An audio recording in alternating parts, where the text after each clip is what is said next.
This is Justin West from Podcast Portugal, and I want to welcome a very good friend of mine, Bob.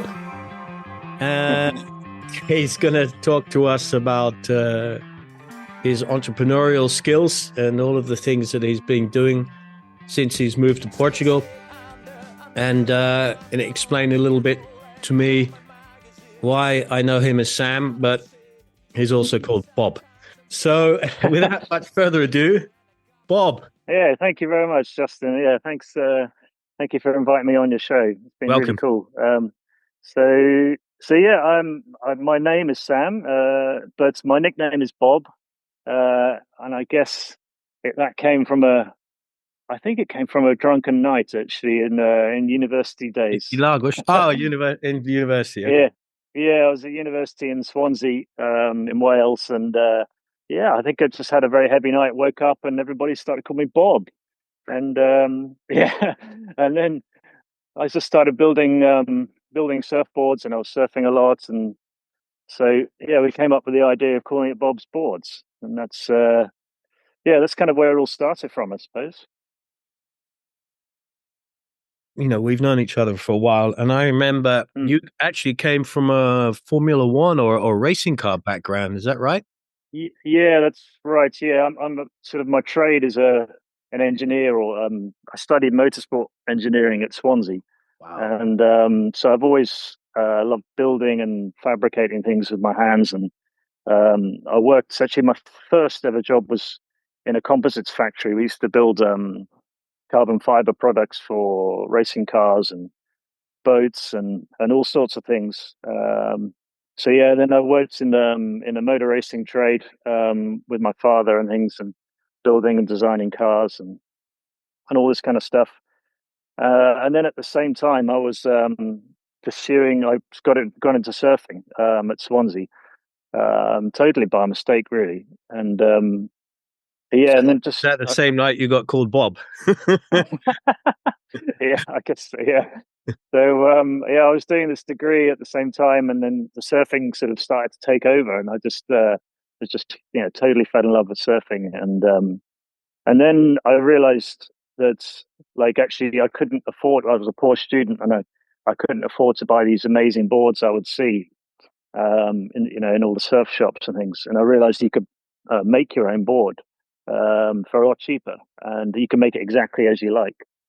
Um, and this really appealed to me, like something that I could make myself and then surf it straight away. That was really, really cool. So yeah, I've always enjoyed building things, and at the time when I was first building boards, just at home in my grandfather's garage, there was no information on the internet. There was nothing. I think I managed to get this this sort of famous John Carper DVD.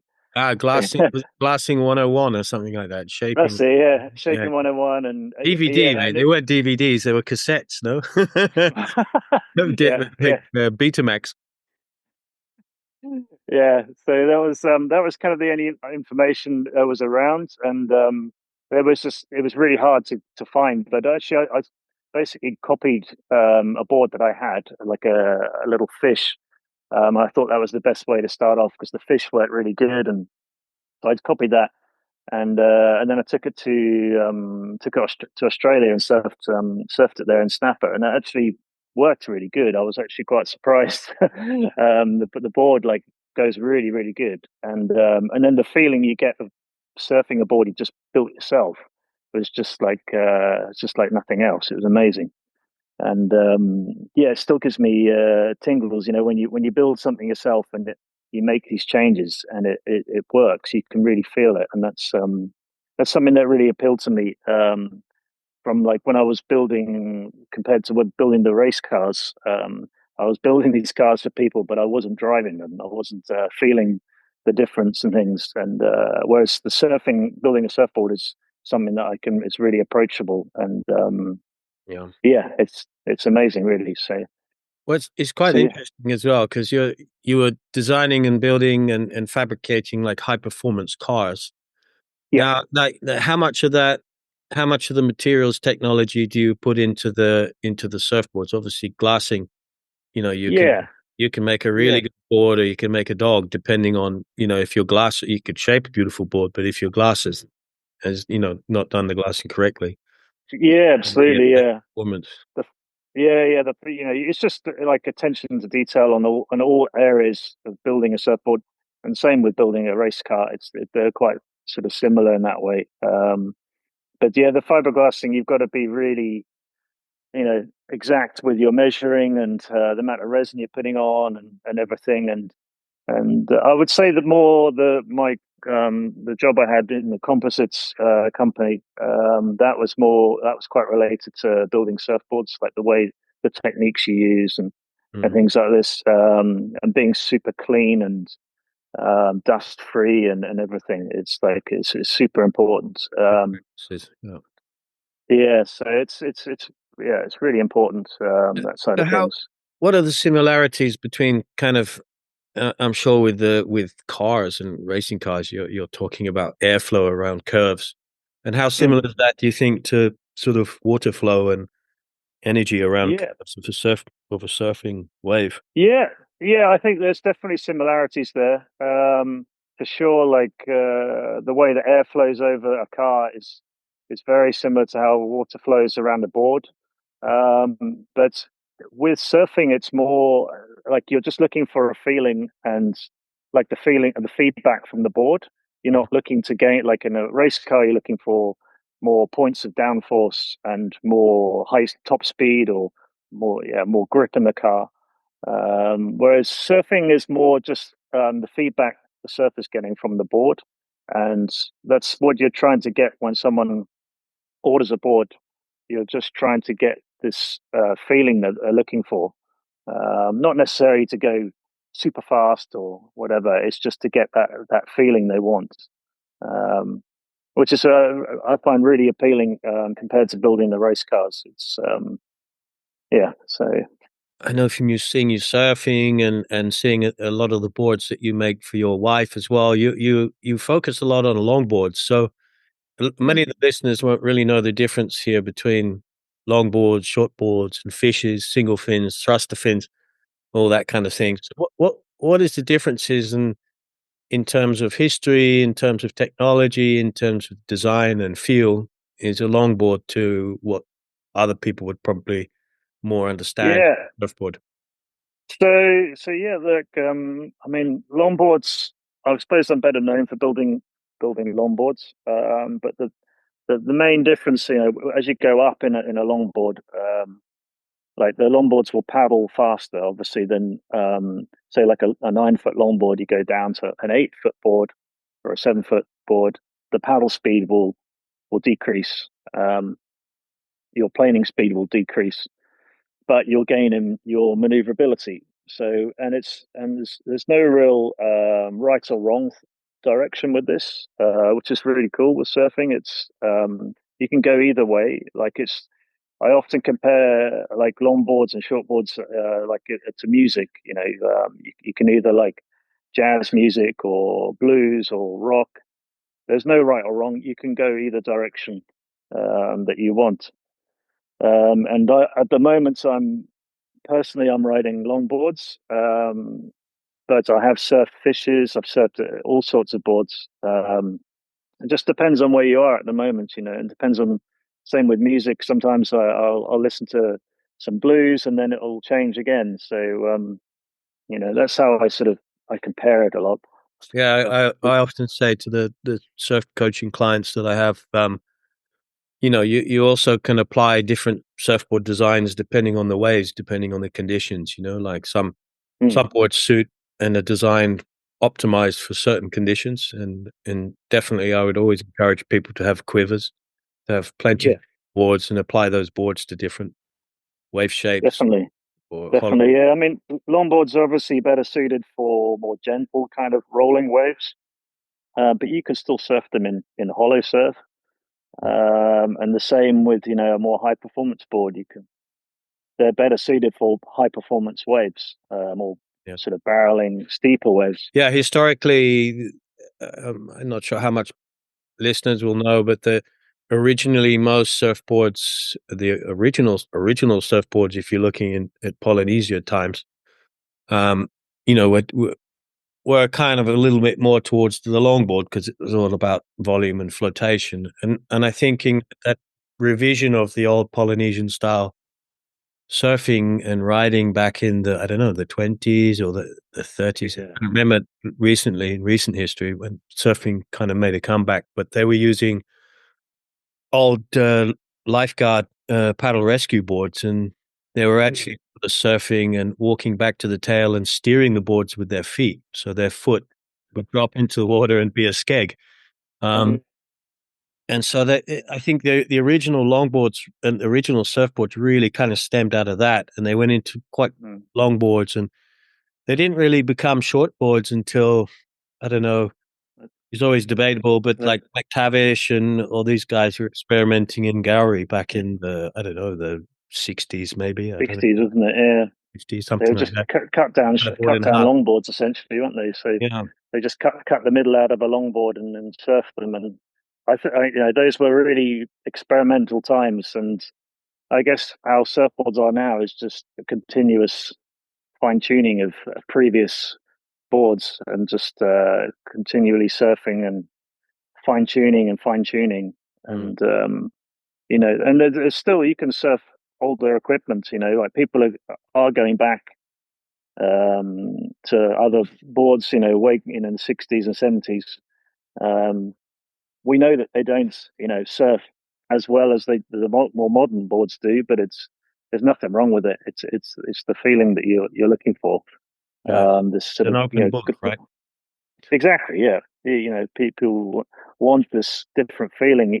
You know, same with like a cars. We know that Mm-hmm. more modern cars are better. Like the technology has come on in leaps and bounds, but people still want the old classic cars and muscle Yeah. cars Well, you and kind of got the retro mods now, don't you? So you have an old car and they'll mm, kit them out with a new suspension, a new braking system, you know, interior will all be sort of modernized with Apple CarPlay and stuff yeah, like that. But yet you still have the old muscle car exterior.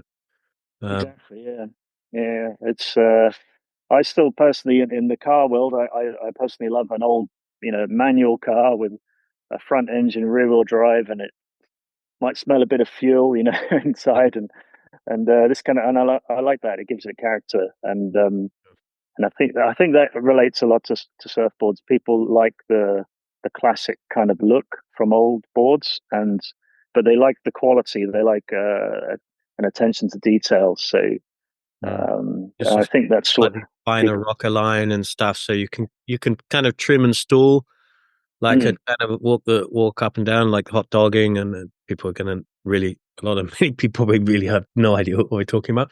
Maybe I should explain it a little bit better. So the more classic way towards 50s and 60s of surfing a longboard was to stay closer to the curl or the mm, peak when you ride a wave, which is just beyond the whitewater, but trimming along the wave, you would actually have to walk along the board to get speed, and then you'd walk to the back of the board to stall it a little bit so you can then stay closer to the pocket or the curl of the wave. Now, modern surfboards basically they're shaped and they're a little bit shorter, so you actually maneuver them and you carve or you turn into to remain into the zone, the pocket and the curl. And yeah, now it's like different modern styles, isn't it? modern times now we have a whole mixture between that extreme and the high performance extreme. So Yeah. there's surfboards like the fish where you can kind of do a little bit of both. You know, you can move the feet around a little bit and use a high Mm. back trim, but you can also step back on the tail and do a big carve. You know, so there's no rules really. There's no Okay. limitations. Yeah, exactly. I think I mean longboarding is kind of I would say more closer related to like a sort of dance. Really, you're kind of dancing with the board and the wave, and you're sort of fitting in with the wave a little bit. It's more kind of graceful, I guess. Whereas shortboarding is being more explosive and more powerful, and you control the board in a slightly different way Mm. as well. So and there's no right or wrong way. Generally, you need to be a little bit fitter probably to surf a shorter board. you need to paddle harder and more aggressive, and whereas the longboarding is more so yeah, like I said, graceful and kind of you approach the wave and the lineup in a different way than you would in a shortboard. Um, you have to sort of really reprogram your brain before you go out for a surf on a longboard or a shortboard. Mm. Um, yeah, really approach it differently. So yeah, that's very interesting as well. So yeah, Yeah. The other thing, one of the downsides that I remember I went to California once and I brought some longboards back, and it was really difficult on the on the airplane. I remember, yeah, and I think now if you want to try to fly somewhere like the Maldives, there is on the internal flights anyway. There's like length limitations. Um, mm. we used to have a surf camp in Madagascar, and you know the surfer Ben Skinner. He's like I think Yes, yeah, he was like number two longboard in the world or something. yeah, he's amazing. He shapes a few of his own boards, and Mm.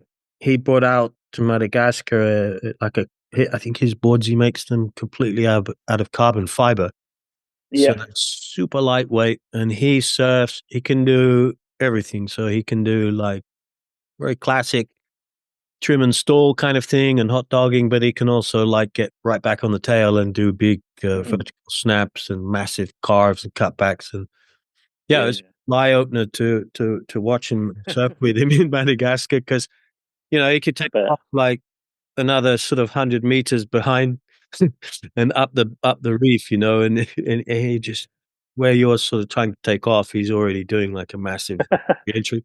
So Yeah, it it's was impressive. awesome. He wouldn't. Yeah. He never let me have a go on his board though. He thought I was too snap. He thought I was going to snap it. Yeah. It's impressive when you see someone like him. I've seen him surfing actually here once or twice, and he's quite a big guy, but he turns the board with such ease and Yeah. grace, and that's really when you see someone at a high level like that, they're turning the board without even really trying. It's just effortless, and they're very light on their feet, and they just they fit in with the wave. They're not trying to force something that's not you shouldn't be doing there. It just looks very easy, I suppose. Yeah, it's the ping of a golf club swing. It's that Yeah. it's that perfect timing and connection. Yeah, Yeah, it's exactly. really cool. Yeah, So, yeah. I think you would like to see more of the top surfers like be a little bit more experimental with their surfboard shapes? Would you like to see a kind of a pro tour where they also have like a different surfboard? Say for example, excuse me. For example, you could have like a pro tour, and they could have like expression sessions, or they could have. I Mm. think there is room for. I think the surfers would love it as well. Just to Yeah, yeah, pressure off a little bit and have a yeah, for little bit sure. more fun and try a few different. Say they have a lay day where the waves are not so good or a little bit too onshore or something like that. Then why don't they break out some different Yeah, their quiver? Something a bit yeah, for experimental. sure. I think that I agree. I think that's a lot. All the surfers would like that themselves. Everyone's looking for a different style, different feeling. Try something new out. Makes Because sense in for the surfboard industry as well. I mean, I just recently read that the parent company of Billabong, Rip Curl, I think it is, Volcom, and some other brand, Quicksilver. No, sorry, it wasn't Rip Curl. They own Billabong, Volcom, and Quicksilver. They just went bust. So those brands that we grew up with, in the 80s and 90s, just don't exist anymore. So, like, Mm. they're all gone into receivership, which makes me think that maybe sometimes, like with surfing, it goes through stages of being really on the edge of Mm. cultural expression, and then suddenly it'll just almost becomes so normal. Like, I mean, for example, with the Pro Tour, the WSL, the surfboards have changed very, very little in since the 90s. Really, and 90s was some big leaps in surfboard design anyway then, but Yeah. 25 years, we're talking about surfboards being very similar. And if you watch Instagram and some of the free surfers, Mm. they're surfing like William Aliotti. He's surfing twin fins in some really crazy surf and all sorts of different lines. And Yeah. I think, people are getting a little bit turned off the WSL. I mean, the surfers are amazing; they surf great, but I think there needs to be some experimentation, and that opens up the industry as well because most people can't surf high performance surfboard, and Yeah, they exactly. Yeah, literally live next door to a high performance wave, yeah. and so No, I that think there's definitely room for that. I think it's just in the heat of competition, people don't want to have that chance to experiment and maybe fall off. They need some way to try new equipment out and showcase it, um, yeah, but without, in the heat of competition in some ways. So yeah. yeah, it's Yeah, yeah. I think it's just such. It's almost become so traditional that it's boring. yeah, exactly. I mean, it's kind of how I got into with with Bob's boards. Like, I realized like the kind of equipment people want to surf isn't really always high performance boards. I'm trying And to build and boards. it shouldn't be. And it shouldn't be because most people, especially if they're starting surfing later on in Yeah, life, they just don't necessarily have the skill set to warrant a high performance surfboard. yeah, It actually exactly. works Yeah, in reverse. It gives them lots of frustrations and doesn't make their totally. learning very fast. Yeah, totally. People, you're just trying to get them to improve their surfing, but you want them to have a big smile on their face at the end of every session and not come out frustrated because they couldn't catch the waves that they were trying to go for, or they kept messing up the turns. And that's kind of how I got into why I got into building boards. In the first place, it's just to build boards that will make me smile, and so I can have a really good time. And yeah, that's how I got into it, really, I suppose. Your first shaping studio, I think, if I remember rightly, but I used to buy some bread from just around the corner from where I used to live in Lagos. I used to buy some bread from a German bakery, and that closed. And you guys took it over. You made a really cool coffee Yeah, shop at that's the right. top. And I remember asking me like, "Hey, do you know anyone that needs a bread oven? Because there's a big bread oven stuck in the basement, and I can't get it out." Did you ever manage to get Yeah. that oven out? You use curing your Oh resin. my goodness. You Yeah, use that it as was. a resin cure. Oh gosh, that was a hell of a story. So yeah, we got the oven out. It took about 10 men to lift the thing out, and we had to remove the front windows of the shop because the shop's on a very tight corner in Lagos. And yeah, it used to be a German bakery, a very famous German bakery, for about, I Fam- think 15 years or so. Famously grumpy. Yeah, exactly. Yeah, he made amazing bread, and in fact, we still get people coming in asking, "Do you still make the amazing German bread?" Which we don't anymore. But yeah, we took it over the place about sort of 7 years ago, and we're a little bit scared by the whole thing. Me and my wife Anna, and our daughter was just born at the same time as we were taking over this place. And so yeah, we converted it into what's called coffee and waves now. And so yeah, we're doing specialty coffee and avocado toast and acai bowls and this kind of thing. And then underneath is a small shaping room as well, where I shape boards, and we have a little window and people come watch me I build see boards. you're still allowed to shape down there because I seem to remember that there was some you were getting a bit confused with the licensing. Like, No, no, no, it's fine. No, I'm not shaping so much there now at the moment. But the shaping room is still there. yeah, And yeah, I have my showcase of boards is there. We sell a lot of boards in there, fins and yeah, things. Um, but yeah, that place is going really well. It's really at the moment we're actually closed in the winter. We're closed for about a month or so yeah. because it's a very seasonal. The Algarve is a very seasonal place. Mm. Um, but then we'll reopen again in March, and then it gets really busy obviously in the summer.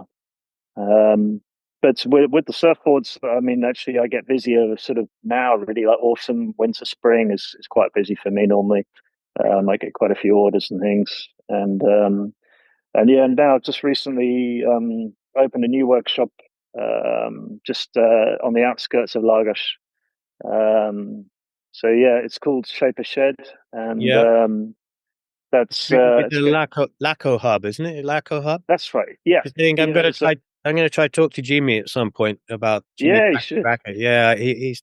We keep trying to organize a podcast with him, and but we're Yeah, never at the same place at the same time. So, but I think it's yeah. He's around. I think at the moment he's It's a super cool idea. When we saw them with this idea, we jumped at it immediately. About sort of this time last year, actually. And the whole facility used to be an old tiling factory. oh yeah, Um, and it's just quite a large area, lots of different buildings and warehouses.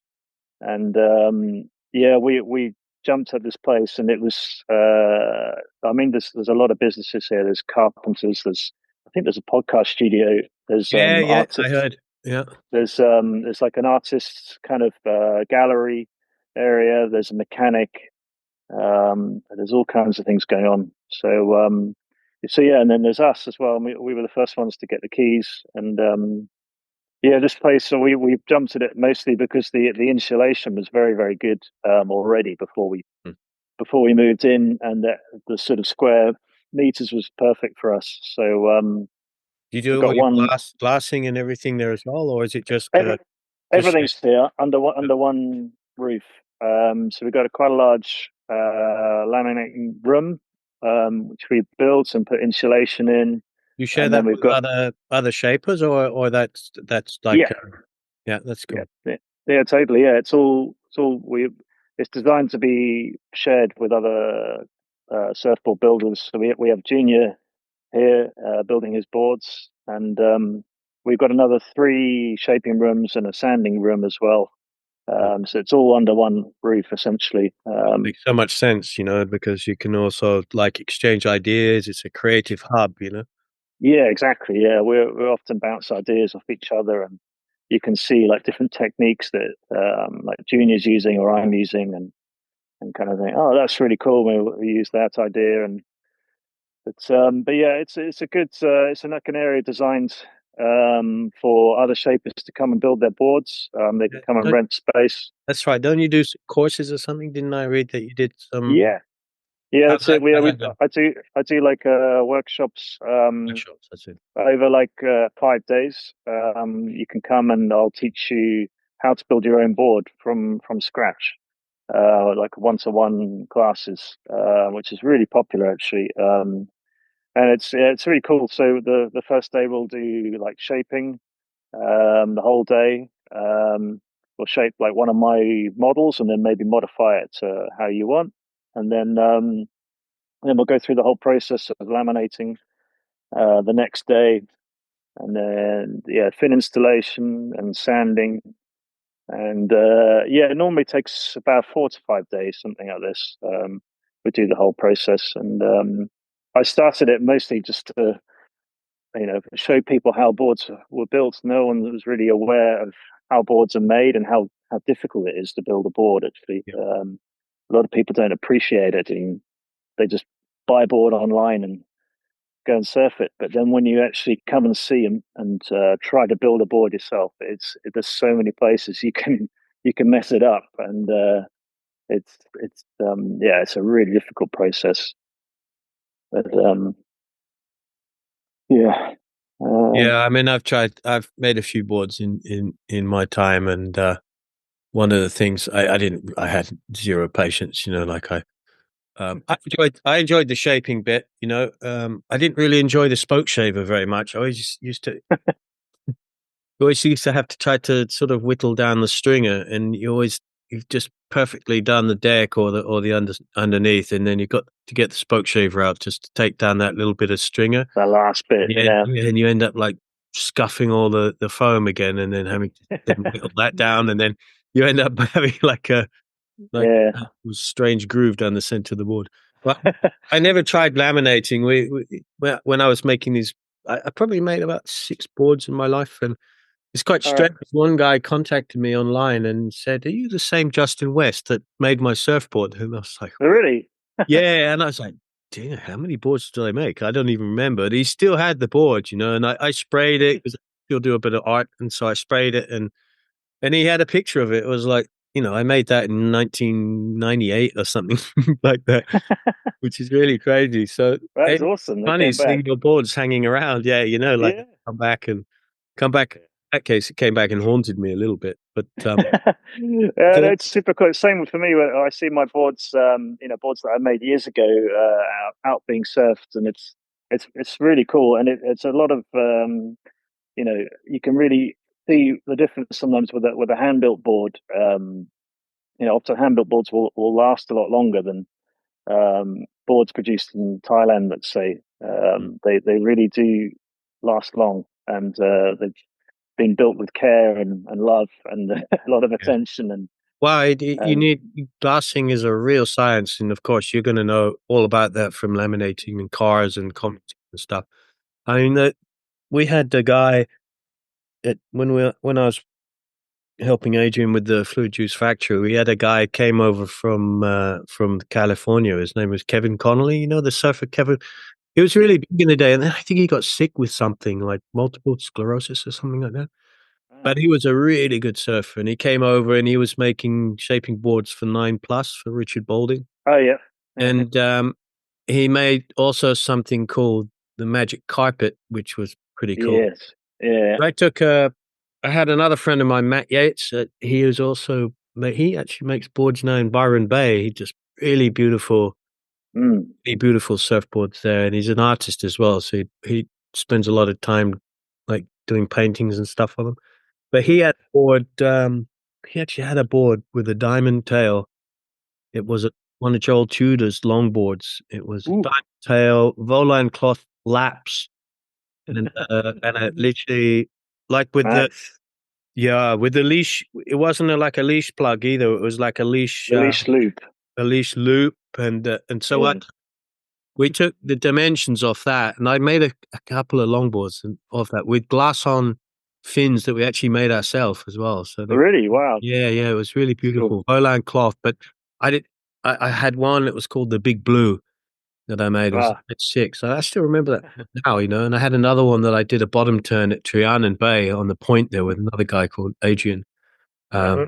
Used to run the youth hostel down there. We both used to surf these longboards that we made up at Fluid Juice.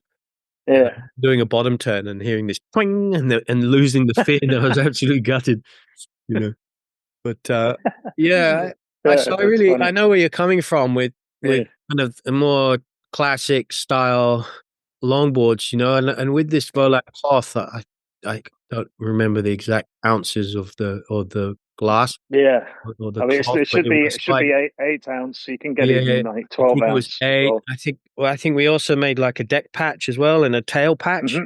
Yeah. and it was actually quite heavy, and we had like 50/50 rails, Oh yeah. um, Nice. even towards the back, so that was in actually, but it was kind of cool because in Cornwall you get kind of a little bit of chop and things like that. It seemed it kind of blew my mind really because I'd always surfed shortboards and never Yeah, yeah, surfed longboards, and what happened was I realized that you actually you sort of glided through the wave as opposed to you're almost like not on top of the wave, but kind of slightly in the wave, if that makes any sense. yeah, yeah, The yeah, yeah, water for sure. tended to flow over the back of the board and flip Oh yeah, the rails, and with the weight, you also felt very solid. It was all about trim, It was yeah, yeah.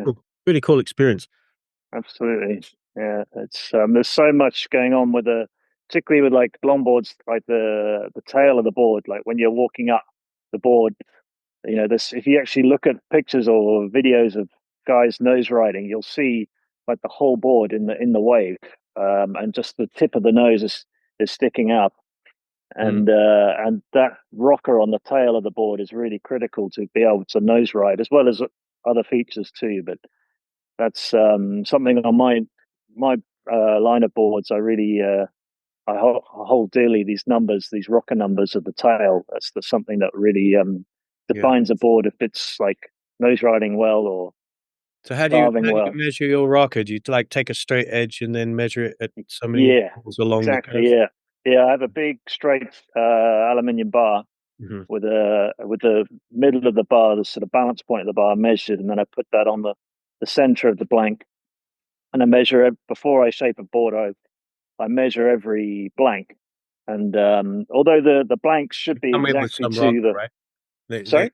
they come with a little bit of rocker, don't they? But that's normally Yeah, on in the stringer, isn't it? There's the normal data point, I think, because yeah, yeah. You measure along the stringer at certain points. Normally, yeah, you have the 0 point in the middle, and then so if you're going from the tail, you measure up the tail from 6, 12, 18, yeah. 24, and then the same from the nose. Mhm. And then you can, and that's a whole part of the process actually is working closely with your supplier of blanks.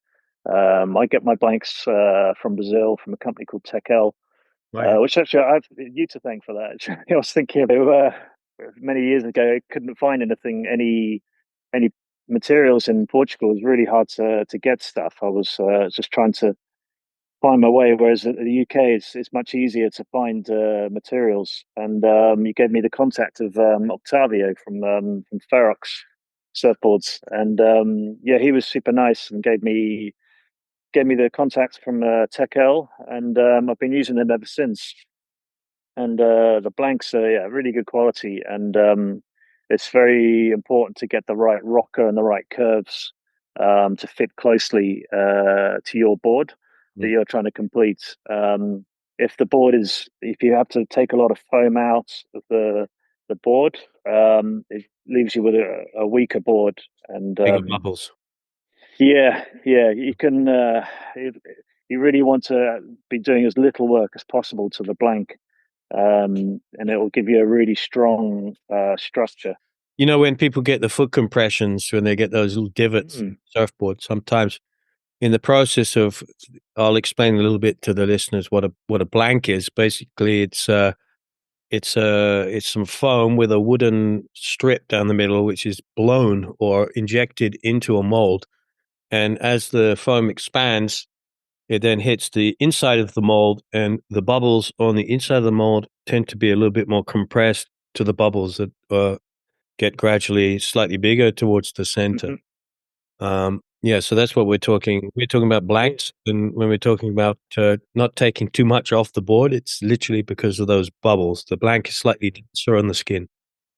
Yeah, Yes. that's right. So, and the blank has it'll then come out of the mold and then be cut in half normally, and then the wooden stringer is installed and glued in. You can get different kinds of woods, and sometimes they can be double stringers, triple stringers, generally on like longboards, which will give you again a different feel and a different flex to the board. So the string is Um, responsible for flex, and mhm. it helps Yeah, act as I'm guessing, as like a data point for all the dimensions as well. exactly.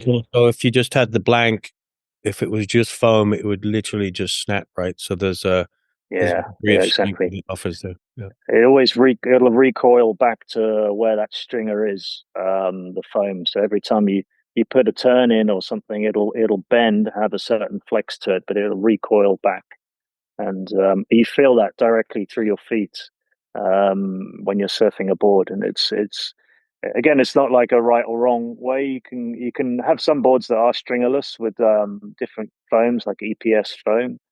Um, which is using a different resin, like an epoxy resin. Um, but I'm using polyurethane foam and polyester resin, which is considered the more sort of traditional way, I Mhm. suppose. And yeah, it's no right or wrong. Again, it's just a different feeling that people look for. Generally, polyurethane blanks and the polyester resin have more flex to them compared to the epoxy boards. Yeah, I find Um, I've surfed a few epoxies. I just find them a little bit. They feel floaty and they feel stiff. Um, Yeah, more sort of but, corky, and they feel yeah, like they sit higher on the water, like higher in the waves. So yeah. um, It's hard to it's explain it, isn't it? Right, but yeah, it's just a feeling, just a little bit more corky. Um, yeah, and yeah. they It's no, actually sometimes they hurt my feet a little bit, like the balls of your feet. Sometimes you can. mm, I think that must be because they don't flex and they don't give. That you're pushing your feet against something that's more rigid. yeah, yeah. That's it. I mean, I have a sort of a theory on the deck compressions isn't really that bad a thing. I always relate it to. to like when you're putting on a new pair of shoes, they feel very stiff at first, and when you Mm. start running and walking in them, they bed in and mold to your feet, and Yeah, yeah. within a week or whatever, they you can't even feel you're wearing shoes, and I think surfboards are a lot like that. They take a while to bed in, and the compressions on the deck, no real bad thing. They'll sort of form, and then they'll kind of stop forming anymore As long after as you've they surfed don't it quite a. delaminate, as long as Yeah, the resin on the outside doesn't come unstuck from the blank from underneath. But yeah, exactly. Yeah, I know what yeah, you they. mean. I agree fully. I used to have on some of my surfboards. I don't know what it is. It was I don't get it surfing in Portugal, but I used to surf in England when I was younger. Mm. I used to get a chin compression on my surfboards. When I was paddling for the wave. I'd be really struggling. I don't know whether it's because I was wearing such a big wetsuit or the boards were too small, the waves were too slow. But I would actually have to dig my chin into the nose of the board. And like I used to think like, why am I What's getting going like on there? or yeah, I got like a growth on my chin, like a pad. I was like, what is going Yeah, like my jaw became a little bit like not yeah, symmetrical. And compressed. then I looked at my board and I had these compressions with and I realized I was digging my chin into the surfboard. Yeah, yeah. I mean, some people are quite can be really heavy footed with the board. Some people are very light and effortless. Everyone's different. Everyone surfs approaches a wave differently.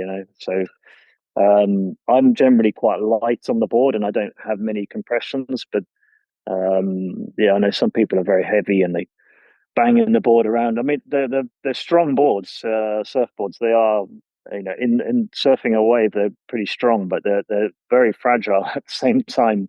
Mm. You can damage a board. Just getting it out of the car. Just if you're in a hurry, most people damage a board in that way, and just chip the nose or the tail or something like this. But once they're in the water, they're generally pretty okay. Um, but yeah, I mean, surfboards will, if they're built well, they will last a long, long time. And yeah, especially hand built boards. You can often go to surf shops and buy these, mass produced boards from Thailand and places like that, in China, and they'll I've heard stories of them snapping on the first wave. Like it's crazy. Like they just don't have anything inside. It's just foam and a good quality paint around the outside, and that's it. They just snapped instantly. Well, So in this day and age, I think it's such a big plus to it's a circular economy, right? I think it's so important if you live in a particular area and you surf in a particular area, it's a huge benefit to you to go and build a long-term relationship with a surfboard shaper, mm, supporting the local economy, but also it's a massive win for you because quite often you get a lot more value for money. You get better quality, and the surfboard maker is going to rely on you for repeat business. I quite often 100%. I normally try to aim to buy about well, let's say aim to buy. I try to limit myself to buying 4 surfboards a year. I've whittled it down to that's my kind of ultimate quiver. Like I'll have a twin fin, and then I'll have a high performance board. Then I'll Hmm. have like a step up, and then I'll have like a mega step up. And Yeah, um, yeah. I'm sort of at the moment I'm sort of debating with the mid length range. I've seen a few things. Mm. I used to have a 7.4. It was shaped by Adrian Fluids, Adrian Oh, yeah. Blue Tubes back in, and it was actually shaped for Highland Surf School. Oh, yeah. And, I took that board out a few times with the surf school and absolutely went really, really well. So I kind of Mm. memories of that board, and there's a few waves up where I'm living now, which are reef breaks, but Mm. not amazingly hollow. And there's quite a lot of competition for the surf. So Right. Okay. Yeah. Seems you expensive. get a lot of guys sitting right the way out the back. So you're either on Mm. on my fish or my twin fin, I'm kind of sitting, dropping in a little bit more Pretty late. and snaky, or or or I would want to be out the back taking off on the bombs and then sort of getting through the big fat section in the middle or a big cut, and then it hollers up a little bit on the inside. But I'm kind of debating like for a mid-length, but something that can get me on outside the back, but is going to hold that carve all the way back and then still be fun on the inside run. But Yeah, exactly. Yeah, it's yeah. something I've been thinking about, but yeah, we'll see. Yeah, the mid lengths is kind of like a trend. Like people, mid lengths people didn't really surf them not so long ago, and now that they're really coming in, and they're super popular. But it depends on the region that you're in, that you're living in. And this is like you said, something you touched on with the local shaper. Like I'm building boards for in particular for the area that I'm living in, that I'm located in, and I know the waves very well around here. So if someone says that they're living here and they want to surf like Zavial or something, then I'm like, okay, You I want know the you kind want of to board waves. the straight hander. Yeah, yeah, that's it. Yeah, I tell you what, I'll make you a lilo. How's that? yeah, and then if you want to surf like Porto de Marche or Maya Praia and things, on a Levant, Mm, well, then it's totally different. And this is something that's going to your local shaper is super important. That if you're going to me or Junior or anybody, you need to have this relationship and talk with them and come and see the factory, and so you can even come and watch your board being built, and you can really build a relationship with the shaper, and then at no extra cost at all. It's not really yeah, extra cost. And it's a big factor. Like I coach a lot of clients to sort of range in intermediates to advanced, even some pretty good surfers. mm, And and some of them make that mistake to buy boards blindly off the shelf, because they think it mm, looks nice. yeah, So I had one guy who was about 6'4". Um, and he had this shortboard which was like a 6'1" or a 5'10" or something really crazy. So his yeah, start, like his foot would be nearly off the back of the board, and yeah, and the front foot like nearly up to the nose in the entry rock. So his stance was so wide, and I was like, "Why are you surfing a board so you know?" Go to a shaper, get a board shaped mm, for your stance. So the entry rocker, the sweet flat section on the front, under the front yeah, all there, combined with the concave, and then your foot can be comfortably right up against the oh, tail. Um, yeah, get a board to 100%. match your stance, not try to match your stance in your surfing to the surfboard. Yeah, 100%. It's like something that I often will do phone calls if I'm not meeting the person as well. I'm having a phone call with them, the customer, and you really have to get them pretty quickly. I can build up a picture of what kind of surfer they are. But you really, for some reason, the sport of surfing, everybody pretends they're a lot better than they actually are. Well, I think they And think they're better because they don't see themselves on video. It's one of the yes, funniest things when I do my video coaching. It's the first video that I ever showed them surfing was just silence. It's like, and as yeah, you have that dawning of realization, like, not throwing spray. I'm actually, yeah. I'm jerking around on the wave. Yeah, absolutely. People think that I think it's because surfing is such an intense Well, sport, it and you're feels actually good. riding. Yeah, Yeah. it, If it feels good, it should look good. But surfing, if it feels good, doesn't always look good. yeah.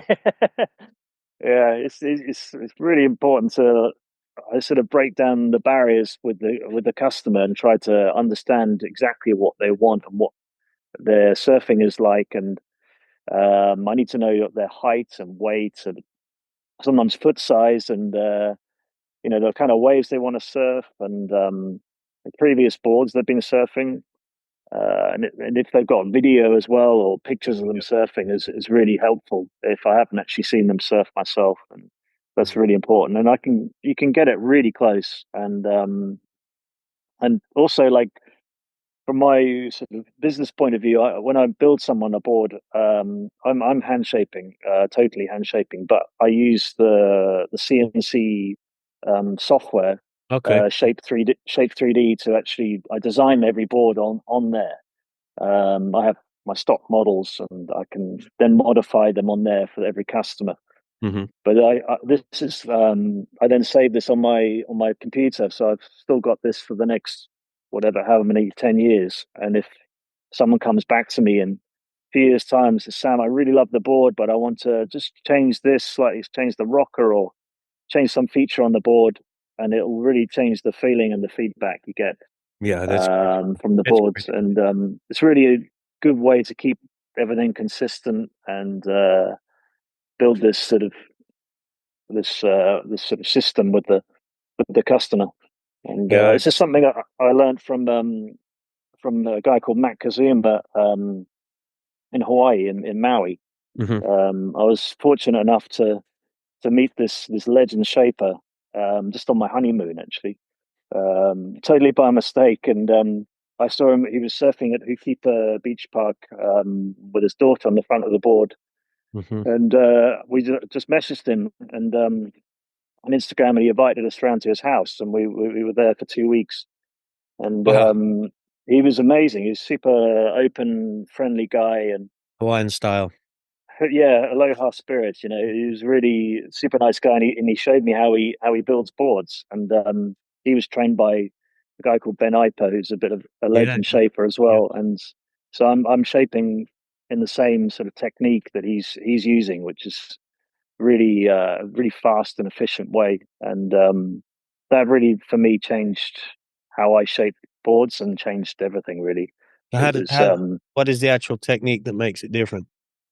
um so a lot of it was, well, for me, I was the way I'm holding the planer. I was way too tense, and I really relax and let the planer do the work. The weight of the um planer. What do you use, a yeah, Makita or? Hitachi Ah, okay. P20. I've got a few of them now, and they're Funny yeah, shapers get really, very funny about their brands of yeah, planers. yeah. I've tried the old Skill 100 planer, which is a Mm, very old machine, and it's very heavy, and mm. I just can't get on with it. But this Hitachi's a lot lighter, and And yeah, it was. you hold it, you pass it like at 45 degrees, is that right? Or you do it? Yeah, you use it at 45 degrees. You start off from the tail. You start off on the bottom always, and then do long passes. It's a bit like mowing the grass on Mm, your lawn.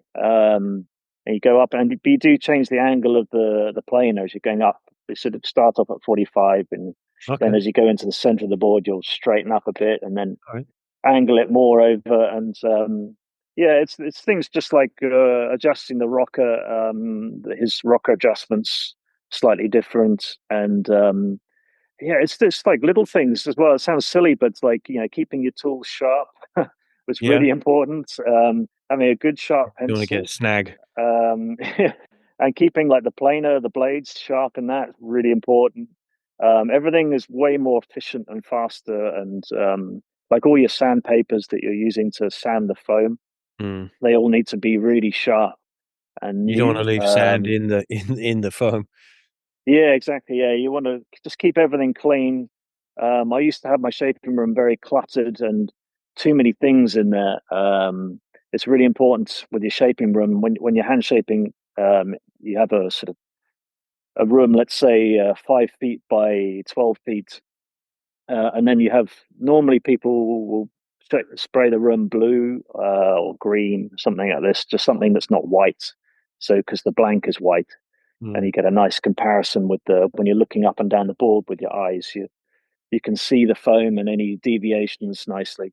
And it's really important to get like that, and the lights. You have these side lights that are about the same height as the board, and yeah, they need to be at the. It's really important to get them at the right height. And in fact, we building this place, the workshop I'm in now, the lights were just. I think they were about a centimeter too high, Mm. and they just really put me off, and I just couldn't handle it. So I had to drop the lights a little bit, and the rack as well is very important to have that at the correct height. And Yeah. so, and that's all of those things add up to building boards really like, you're pretty fast and efficient, and yeah, it just makes it very easy and a pleasure to work in, and I mean, you were saying you it's have like a CNC, you use the CNC package like on the yeah. computer. So you have some of the boards pre-shaped with the CNC router, and then Yeah, or you do. you you can do that. My supplier, Tekel, has that service. Oh, really? Yeah, you can get them pre-shaped. That's a new thing. Yes, yeah, you can do that, but I personally don't do that. Mm. I'm totally by hand. But if I get a big order or something like this of one or two models, then I would do that. But I'm so used to building it by hand. Wow. Um, it doesn't take me long. It's I mean to hand shape a, let's say, a longboard is about an hour and a half to 2 hours, something like that. And then yeah, the laminating and all the other process, you can build a board in about 2 days, something like that. And do you Um, use I mean, now what we used to do at Fluid Juice, we used to have these foam boxes where we had like a little radiator in there. We used to sort of heat cure them a little bit, mhm. especially in the winter, because obviously with the temperature changes and stuff in the winter and the summer, the resin changes and cures in a different way. But Yeah. nowadays, like there is quite a change, a shift to sort of more UV cure, right? Do you use the U? Yes. Yeah, I do actually. I do use UV curing. We have a lot of UV in the Algarve, a lot of sun, so I can you can cure a board in minutes, really. But to be honest, I use both. I'm using the normal catalyst and the UV as well. Because you don't want the board to cure too fast. It needs Okay. to still have time to settle and for the bonding process to happen between the fiberglass, resin, and foam. It all needs to happen at a good rate. Normally, what I do is I let it cure, and then just in the room, and then if I want to speed it up, the last bit of curing I put in the sun, because yeah, that will just speed up that last bit.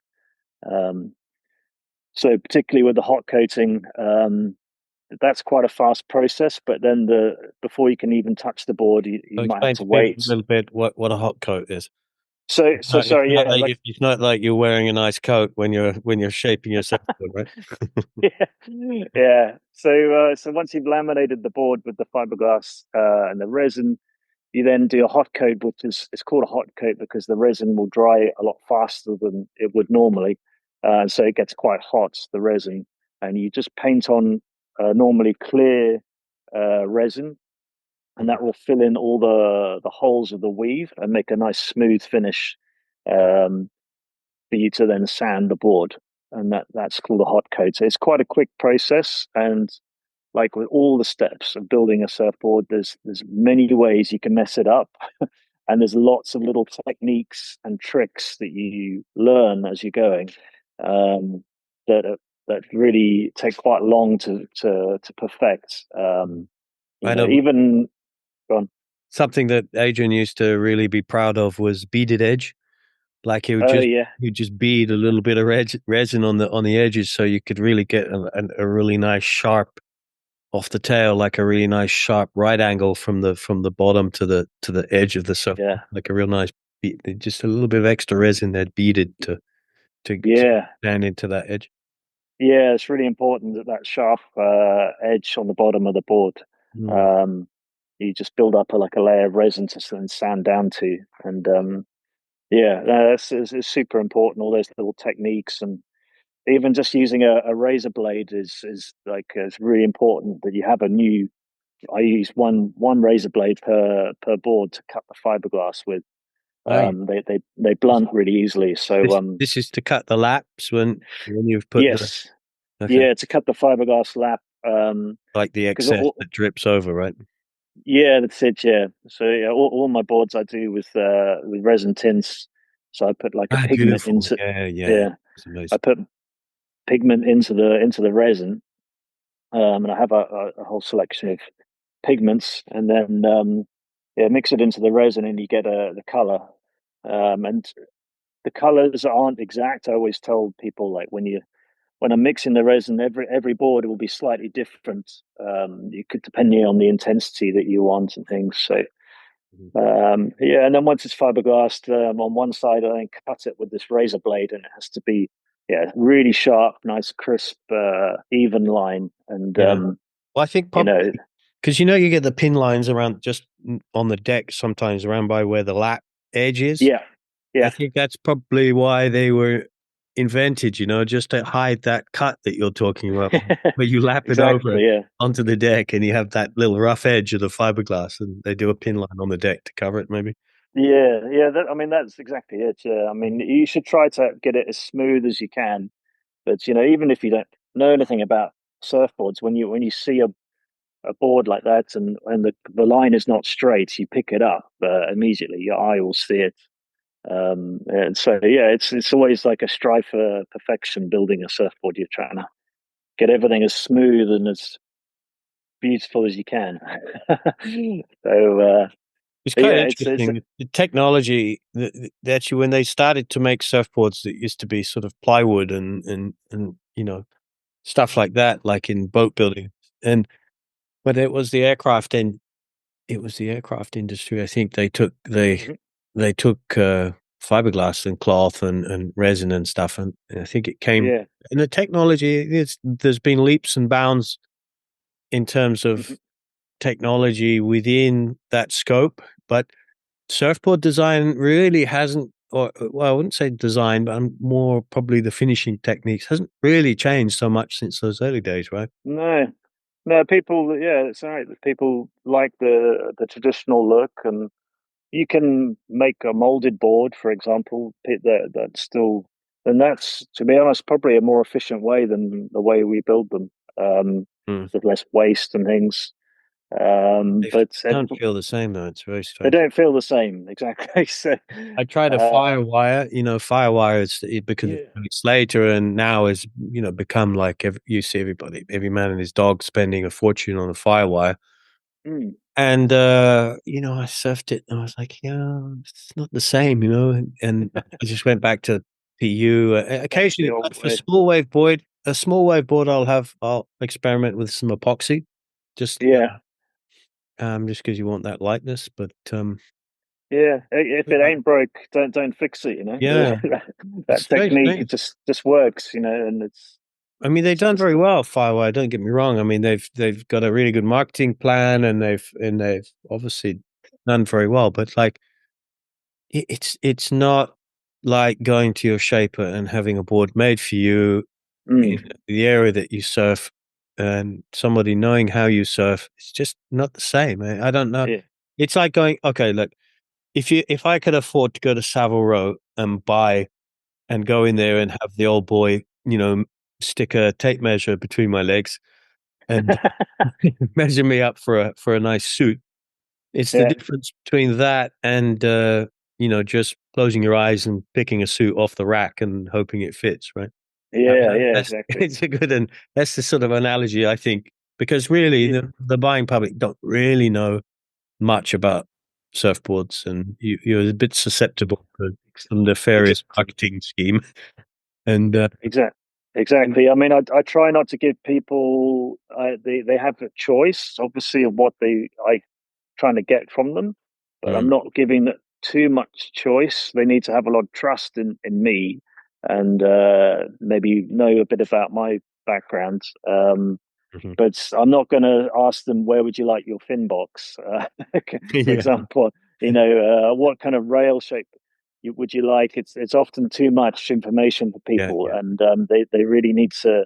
I just need to talk with them and about their surfing and their previous history and waves and things like that. And And and you uh, might not get their board right, and you need people need to understand as well. Like the first board sometimes might not be right, but then you can ride it, give the shape yeah, feedback, and then the next one for sure, the second or the third is going to be yeah, exactly, yeah, gradually exactly. get more and more in tune.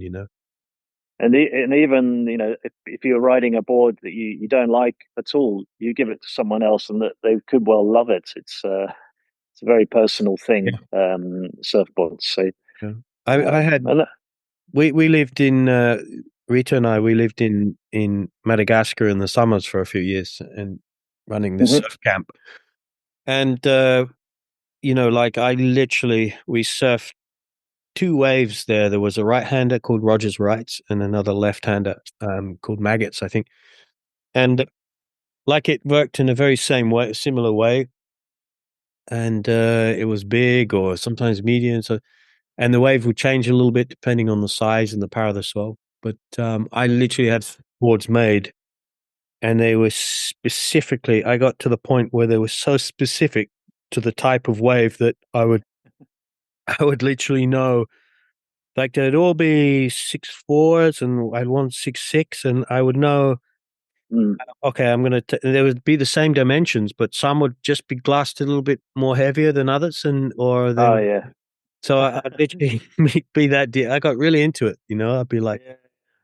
and so Small when it was, changes can make a big difference, you know, like really to the flow of the water on the board yeah, I think that was the and kind of the ultimate for me. That was the ultimate sort of boards. It was the ultimate. The peak of surfing for me was just like really getting like taking it to an extreme on that one wave and surfing it every day for 6 hours for months on my own for the time and getting the board so tuned in. It was like, I find it keep it hard to consistent. replicate those days. You know, that's one problem. Yeah, yeah, yeah. I mean that's we just came back from Sri Lanka from a holiday Oh, yeah. there, and we took a bunch of longboards with us, and we took a new model out that I've just made, Hmm. and the waves there are very consistent and good longboard waves actually, and that was a really cool place to fine tune and feel this Where did new you go? board that we've made, and yeah, you can really. It was an amazing board. It did exactly as I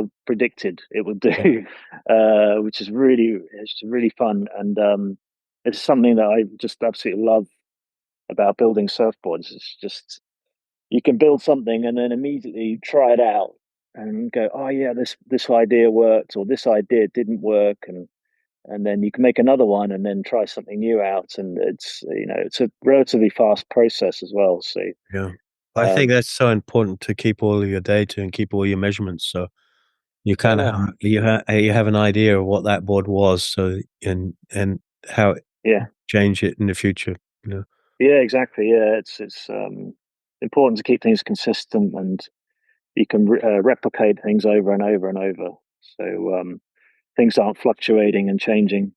Um, so yeah, and that's important with even just like I said with the blanks, trying to keep the blanks identical. Like every blank I get should be the same, but I measure every blank before I shape it, Yeah. and then you check You the get the odd stringer as you get well. the odd twisted one, right? Like I Yeah, remember Clark foam is not around anymore, but I don't think it is. No, Clark foam we used to have. Sometimes you get them that were just completely twisted, like warped. yeah, when you get a twisted blank, it's really puts you off. It's really a hard board to shape and get it how you want. Yeah. Because yeah, what's if you're trying to find a flat reference point to go from, and if it's twisted already, then and the Yes. same with the stringer. If the stringer, nearly every stringer has a bend in it somewhere, Yeah. particularly longboards. And so when I get the blanks, if I see they have a bend in them, I'll send them back. Yeah. Um, a little bit of a bend is okay, but if they're really like they're all over the show, then it's no good. Yeah. Um, but generally, yeah, we're really happy with those blanks. They're super good. Yeah. Great. So, And where were you surfing in Sri Lanka? surfing we go to the same region. I'm going to Welagama and Oh, yeah. Midigama and this area. Yeah. Yeah, it's a very comfortable holiday for our family, and yeah, it's a good longboarding spot. Mm. Um, and actually, we sold the two. We like to sort of always go there and sell a board there to Yeah. the locals and kind of give back in a way to their Okay. community, and because there's no one building boards there, Mm. and it's very hard to get. I think there's an import like ban on certain products, and so it's all the boards there are really broken and beaten up, Mm. and all of this. So yeah, I'm trying to also teach some of the locals there to build boards. It'd be really cool. Yeah, that'd be Um, great. Give them the tools to make their own yeah, industry there. That'd be excellent. yeah, exactly. Yeah, we're trying to do that right now, but just trying to get the blanks is quite tricky Mm. um, into that country. But yeah, it was interesting. I mean, Need a flying with couple of longboards, extra coffin board bags, take a few blankets out with you. But that's the yeah, problem. They tend to be a little bit big, don't they, to put in a surfboard bag? yeah, the blanks are obviously a lot bigger than the board, so it'd be tricky to bring over. Well, we brought a 9.6 and a 9.4 with us Hmm. in a double bag, and we're quite, I would say, experienced with traveling with a longboard. It's initially it's a bit frightening going with such a big board, two boards, but it's not too bad if you research the airlines you're going with. Hmm. Which Generally, airlines? Which we airlines are flew the ones that have been good Etihad. for you? Etihad are very good. Etihad, yeah, yeah. Generally, like you're flying east from Europe, I think is okay.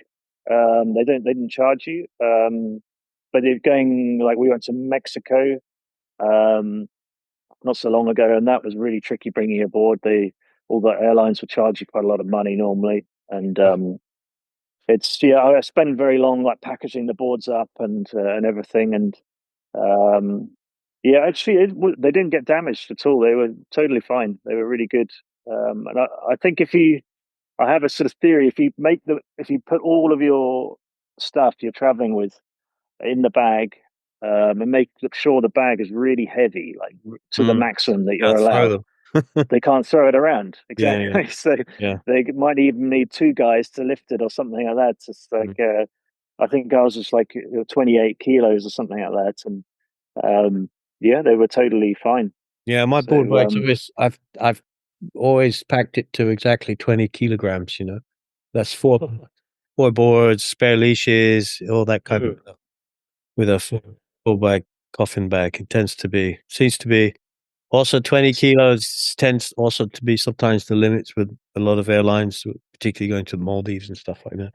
mm, Um, yeah, they have to be. They sometimes do. They even can open the bag and check how many boards you got in there, which is a bit tricky. oh, really? And so yeah, and some airlines now have Oh, that's changed. strange. Actually, I just thought I came back to via Sri Lanka from the Maldives the other day. I don't that was Yeah, yeah, I had four boards in there. I didn't even know anything about that. it depends. I think it depends on the person working at the desk at the time Yeah. if they've had a bad day or not or whatever. So sometimes we had it once where they asked to go inside our board bag to see how many boards were in there, but uh, yeah, generally we've been okay. I think I went to Morocco once with a paddleboard and a longboard all strapped together, and that went through with EasyJet. That was quite fun. EasyJet. Um, yeah, They just kept racking up the extras on that one.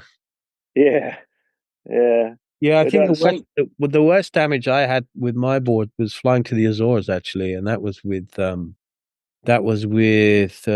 TAP and Azores Airlines. It really was completely just a smashed, was it? nightmare. Yeah, it's completely smashed. Four boards completely smashed. And Really? Jeez. but what I done is I normally print a piece of paper out saying, and I get the check-in person to sign it at check-in. So I unpack the board, I show that it's not damaged, and I'll get them to sign that piece of paper that it's not damaged. Really? Yeah, yeah, and then I'll send it on the airline, and That's a then good idea. because they always send you to the baggage destruction Oversized. zone or whatever it is, and the Yeah. person like, oh look, they point to some thing on the wall there in Lisbon Airport, and I'll point to that message on the wall saying, ah, sorry, if you didn't sign this and da da da da before, and I Oh no. pulled out the paper and go, well, actually, yeah. So, Yeah. to anybody We out normally there take a traveling picture of with it or something. surfboards, yeah, yeah, exactly. It's a really good idea to beat them at their own game with paperwork. Yeah, I mean, they change their policies as well. We've had some friends of ours went to South Africa not so long ago, and they were refused their longboards at the Mhm. check-in Yeah, desk, yeah, and because they sometimes change it from the length of the board to the whole volume, like the length, width, and thickness. yeah. So you have to be careful on that. Always check, even with Etihad that we've flown with many times. You have to just check they haven't changed their policy or something. Um, but yeah, generally they've been very good. I think the only time we got them really smashed up was in Mexico. Actually, they were quite bad. Um, Yeah. but yeah, Bob, thank you so much for your time. Really appreciate it. It's been a problem. really nice talk. lots of information about surfboards and traveling, and thank you so much. So, can you Yeah, please tell the listeners how they could get in contact with you to make them a new surfboard, and yeah, they could of possibly join one of your surfboard shaping classes, your master class? course. And Yeah, I will leave all the links. I believe your Instagram is Sam Bob's Surfboards. Is that correct? Or Sam Bob Surfboards? Stan Bob's boards. Just Sam Stan Bob's Bob's board. board. Yeah, Okay. yeah. So And I'll yeah, leave the link in the show notes, and I'll also put a link on podcastportugal.com. And great. is that the best way for everybody to contact you? Yeah, absolutely. Yeah, that's normally the best way. You go on my Instagram and you can find all the information on there. Or you can come directly to Laka Hub in Lagos. Come find me in there or our coffee shop, Coffee and Waves in Lagos. You'll see all my boards there. And often I'm there or my wife's there. And does Um, and does Coffee and Waves have an Instagram? yes, Coffee and Waves. Yeah, Great. find us on Instagram. And Um, also is it TripAdvisor? No, not TripAdvisor. Where do you get the restaurant guide? Um, yeah, TripAdvisor. Yeah. TripAdvisor Yeah, and or that Google. kind of thing. And Google. Yeah, Okay. yeah, exactly. You can find us on there. All Coffee and Um, Waves. Okay. yeah, we're closed right now, but we'll be reopening again in March. But my workshop is open at the moment, so yeah, hard Great. at hard at it building boards. So yeah, Fun. stop in and find me. So yeah, Yeah, thank I you very must pop much. in. I've got to come down and see Jimmy soon at some point, and I Yeah, also come see Junior and you, and come check out this new facility. I'd love to do some, like, exhibit some paintings or something down there. That would be. yeah. We should. Yeah, that's right. Yeah, you should come and do that. Yeah, there's an art gallery just around the corner from me here. There's so much space here. Yeah, Yeah. it's got a lot of potential. This place, it's really cool. So Probably try and organize like a party for exhibit some surfboard sculptures and surfboards and some artwork yeah, and have some wine and yeah. We actually music. did like an opening party for the workshop not so long ago, and we had some DJ playing, and then we had some guy doing graffiti on the walls. Right. And it's really cool. And we also did we sell a lot of natural wine in Coffee and Waves. So we had the winemakers here selling their wine, which is really cool. So yeah, it's lots of things going on here. It's really nice. Nice. All right, Bob. Thanks, Sam. No worries. Thanks a lot. Thank you for Appreciate your it. time. Take it easy. Yeah. Over and out. Cool. Thank you. Bye.